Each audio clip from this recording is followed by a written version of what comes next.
Alright, so hopefully y'all are enjoying this kind of fast-paced, moving forward type thing we're doing. Like I said, trying to get y'all caught up with where the car's actually at. This episode, we're going to be finally putting or remarrying the engine with the chassis of the car. Y'all seen the engine sitting on the stand for a long time. You've seen me rebuild it. You've seen all that stuff. But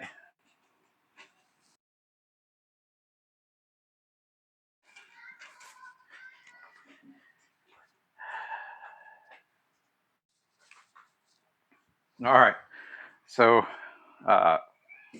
fuel system was all done. Y'all saw that in the previous few videos, or at least it's ready to go for in a good enough state that we can hopefully start the car with it.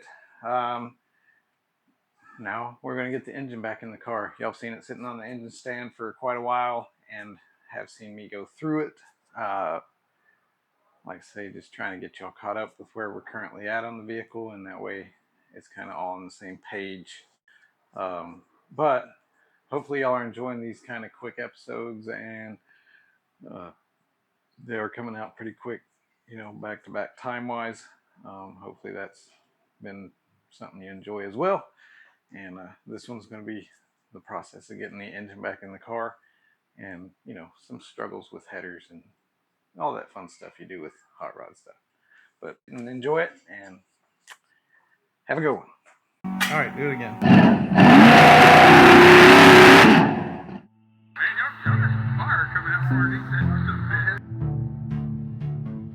Alright, it's time to get this thing off the engine stand. I guess I'm going to lower it down, let it rest afterward.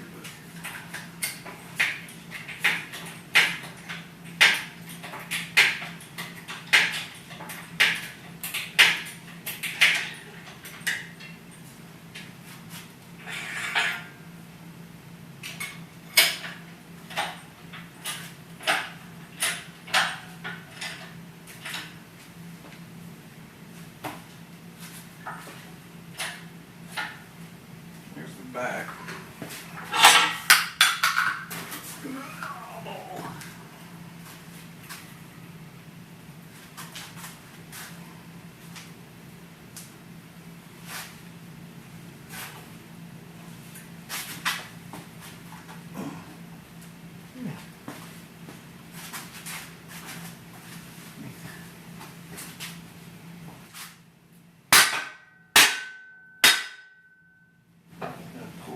Too far forward and I got jammed in there.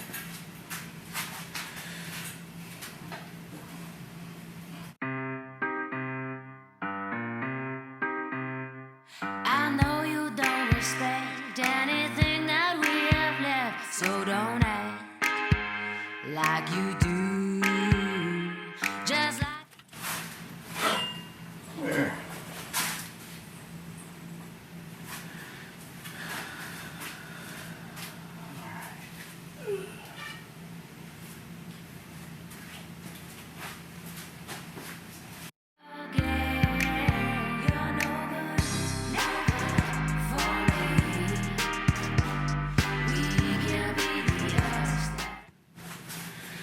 See my tennis ball, just keeping stuff from getting dropped in there.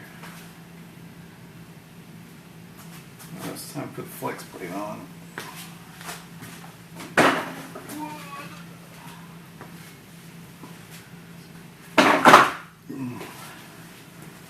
Just like on the torque converter, I got my one ear that's painted.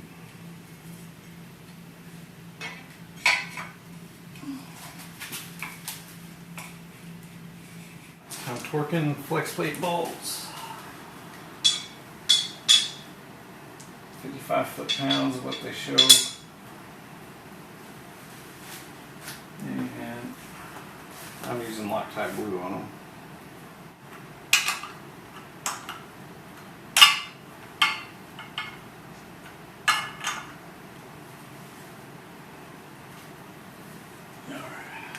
Well, we'll see if I can torque them without turning the crank, but I got doubts. Yeah, I'm probably gonna have to get someone to hold the front of the motor. Oh, yeah.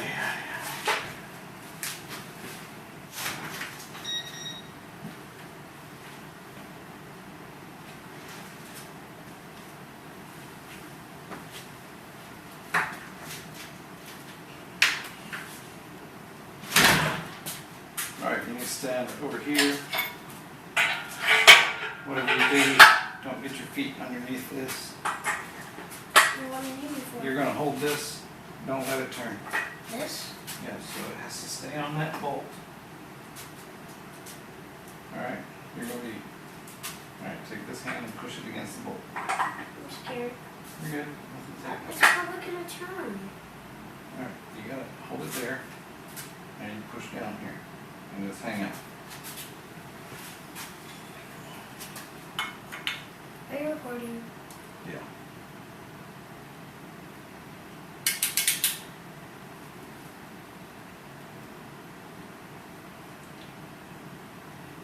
It's pushing. There it was. Good job. That's as hard as it's going to get.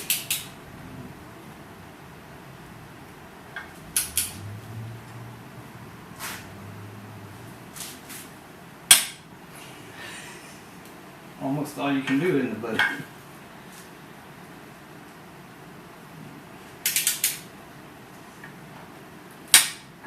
Good. Yes.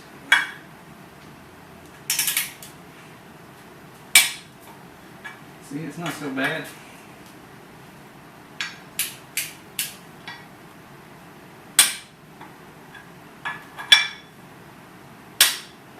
Alright, I'm going to go around them all one more time. You just hang out. Alright, good. I'm just dumping. Didn't mean.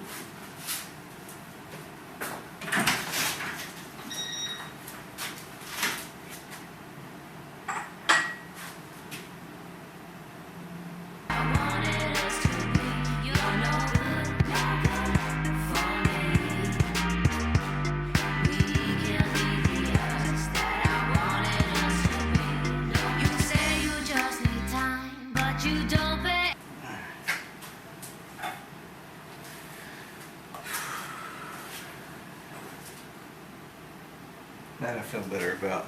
I know, it still looks sketchy. But it's way better than just setting it on the floor, and I don't have a... My old trick has always been set the oil pan in an old tire or something. Alright, well anyway, engine set down. A little safer than what we were looking at before. Enough slack in the ram that we're not going to beat on the ram overnight. And then it's looking like tomorrow will be the actual day I go and try and drop this thing in. Not really looking forward to the battle I'm going to have with headers, but that's the joy of headers. I remember them being pretty unpleasant, so can't imagine why now would be any different.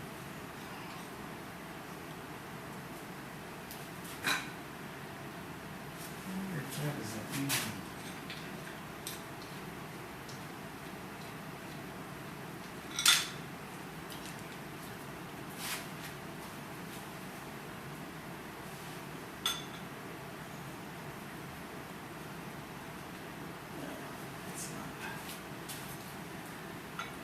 Been struggling with where this bracket goes.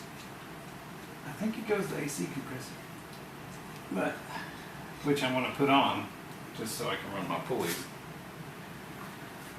But then I'm probably going to order the one to switch it over to a modern AC compressor because this one is obsolete. But we'll get on. Well, I'll pick back up after I get to the process of dropping this thing in there. So I was going to replace the U-joints on the original drive shaft for this car. However, I have this drive shaft that was actually made for my car when it had an 8 3/4 in it. And when you match everything up, this feller is going to be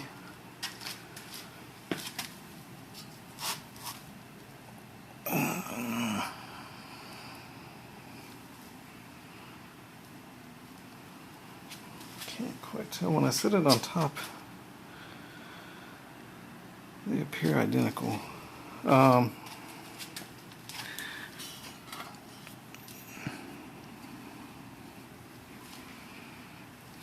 But I'm never going to be able to use this drive shaft again, so I may put this one in the car. Although there's really nothing wrong with the factory one, other than it's got bad U-joints, which are just kind of locked up. My car now has a Dana 60 in it, and this drive shaft won't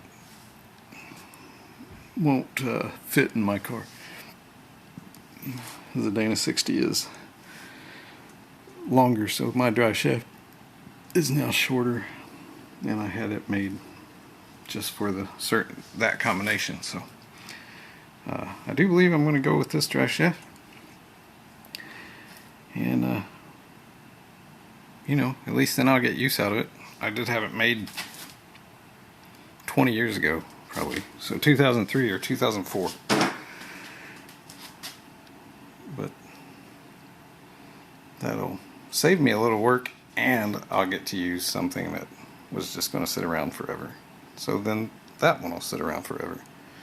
Or I'll put this one in and something won't work like it's supposed to, and then I'll put that one in to fix that problem. But we'll see.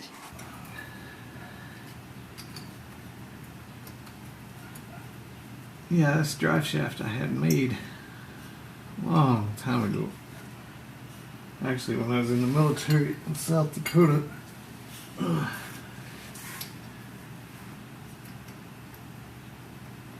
And the car never ran in that configuration before I decided I was going to back have in ladder bar. Oh no. No.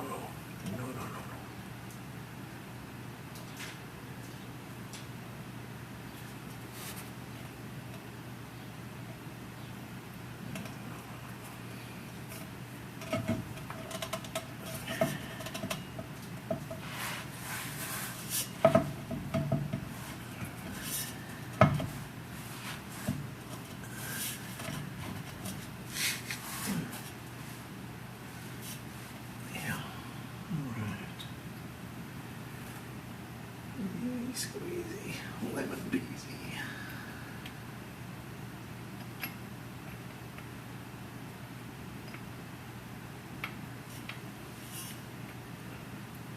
Now, I could have completely just replaced the other U-joints, but I was so excited that this drive shaft was an actual fit that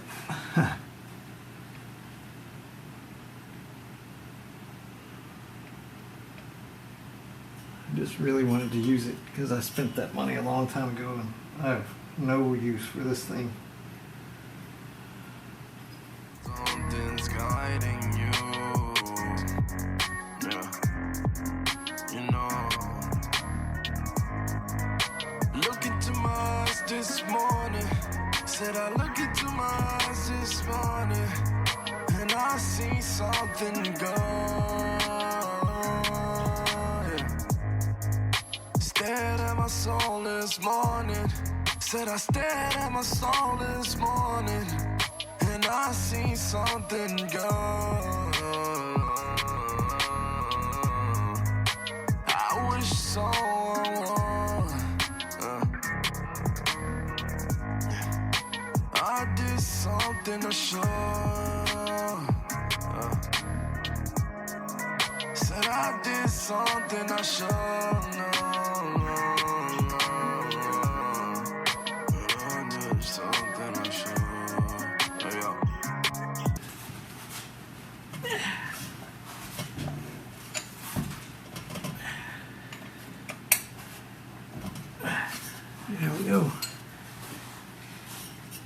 drive shaft, and it does turny things. Amazing.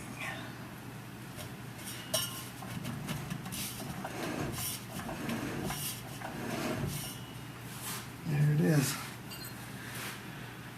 Brand new drive shaft from 2003 or 4 or 2 or something. Somewhere in that era.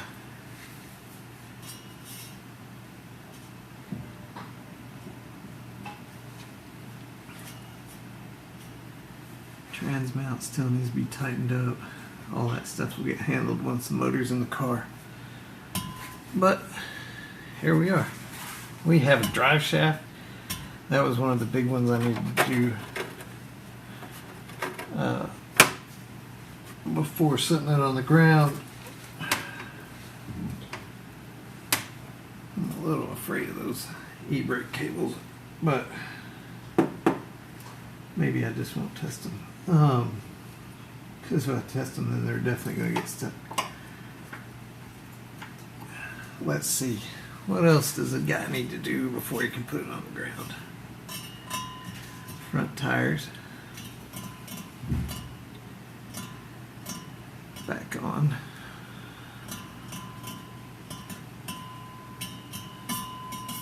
Probably check the differential fluid. Preferably put on some real shocks.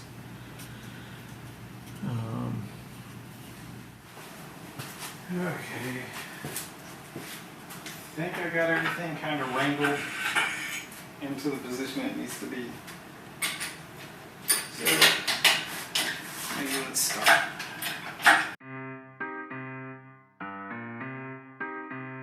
I know you don't respect anything that we have left, so don't act like you do. Just like it was before, we're not talking anymore, and I can't keep repeating the same mistakes, the same deflating story all over again. You're no good for me. We can be the us that I wanted us to be. You're no good for me.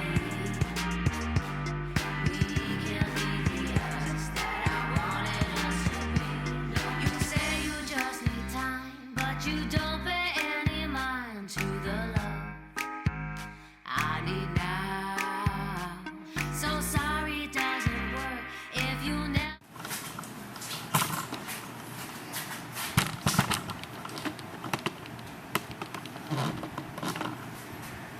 And we're getting there. Like I said, it's a little terrifying. Meant a word of its stop. We keep making the same. I had the camera off, tinkering and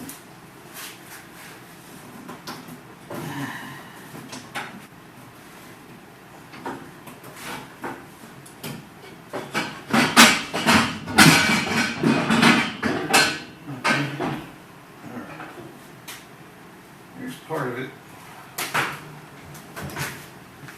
Show you what I'm fighting over here.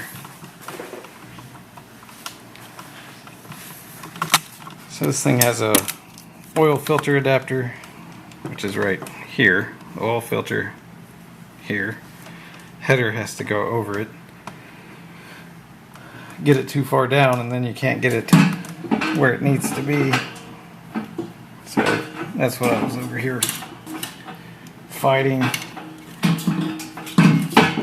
These headers have always been pretty rough on an A-body Chrysler.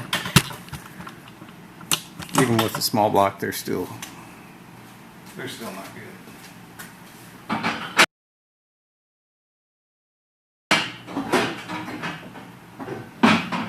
But we're getting there.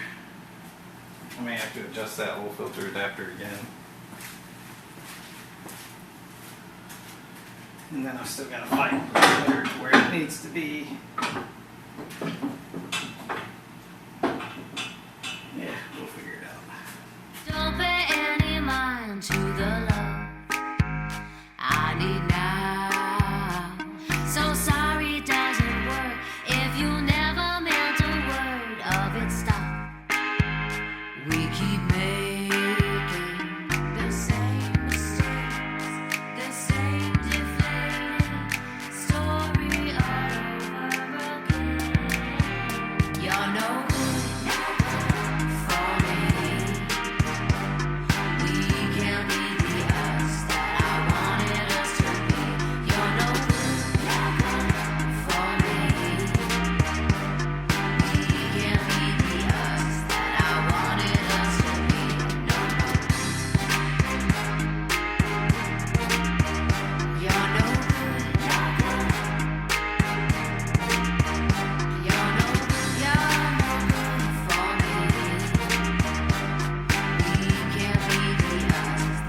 too. Just moved one washer a tiny bit and it kind of fell into place. Let's see.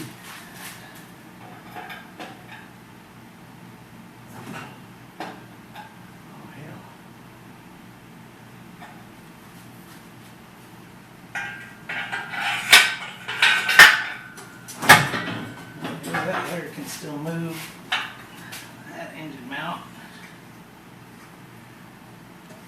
is good enough.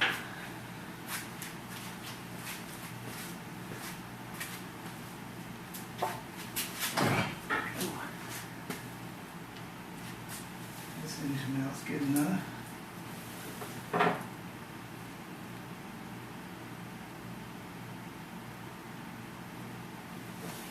A bit of a gap between the transmission and the engine.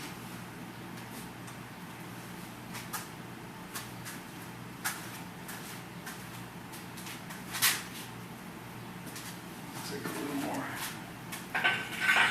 And that may be because I have the transmission jacked up too high.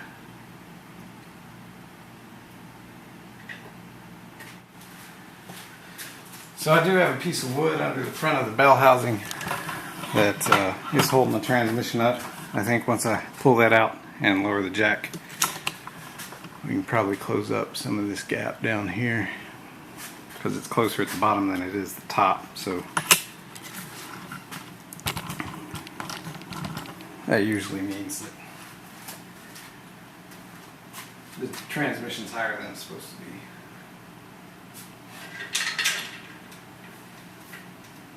But let me get the wood out first.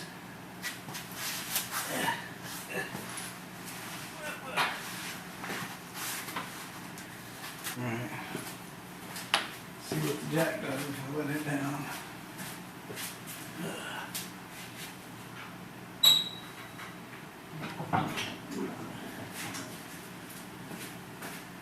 Oh. Now I need to jack it up a little. I'll bring it up. Show you.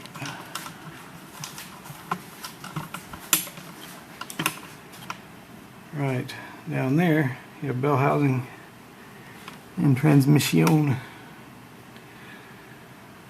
When I lowered it, the gap closed, just like you would kind of expect.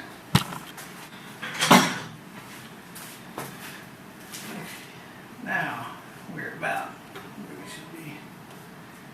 Maybe some bolts will line up, I don't know.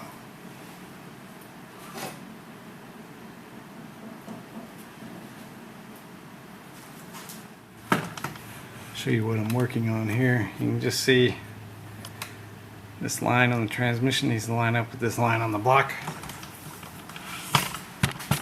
They're close, but it only counts in horseshoes and hand grenades or something.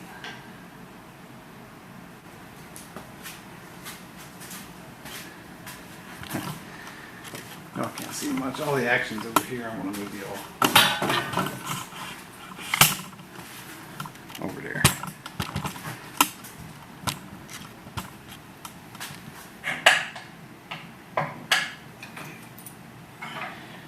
Just there. Just there.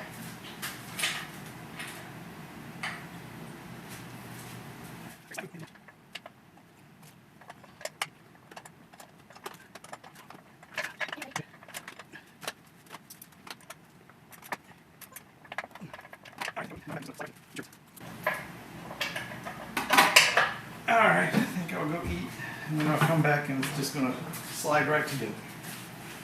I'm sure of it.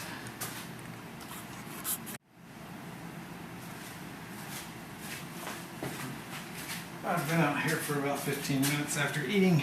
I was going to call it a night and I decided to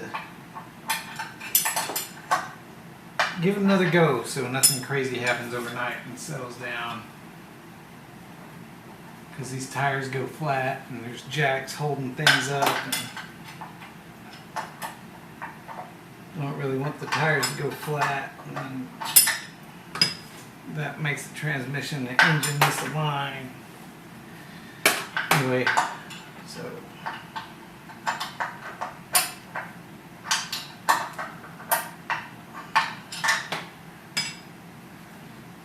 The bolt I was trying to start, I switched to a different one. We may be close on it. It seems like.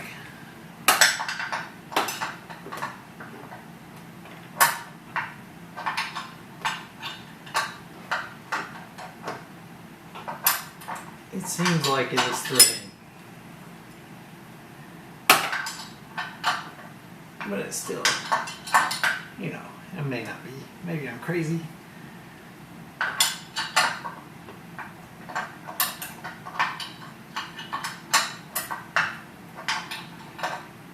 I don't think so. I think it's threading. I think I can almost, yeah, I can turn it by hand, so it's threading.